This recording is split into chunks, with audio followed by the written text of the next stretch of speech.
আসসালামু আলাইকুম, welcome to Fatima kitchen. কিভাবে ফুলকো ফুলকো লুচি বানাবেন তো চলুন দেখিয়ে দিই। ফার্স্ট এখানে আমি 1 কাপ ময়দা নিয়েছি, স্বাদ মতো লবণ দিয়ে দিয়েছি।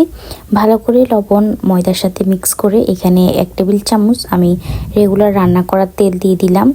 দিয়ে ভালো করে তেলটা ময়দার সাথে মিক্স করে অল্প অল্প করে পানি দিয়ে সুন্দর একটা ডো তৈরি করব। যারা এখনও আমাদের ইউটিউব চ্যানেলটিকে সাবস্ক্রাইব করেননি, প্লিজ অবশ্যই আমাদের ইউটিউব চ্যানেলটিকে সাবস্ক্রাইব করে রাখবেন, এমনকি ফেসবুক পেজটিকে ফলো করে রাখবেন। এখানে আমি ছোট ছোট করে রুটি বানিয়ে নিয়েছি। এখন গরম তেলের মধ্যে দিয়ে দিব। যে কত সুন্দর করে ফুলে উঠতেছে, এভাবে করে আমি সবগুলো লুচি সুন্দর করে বানিয়ে নিব।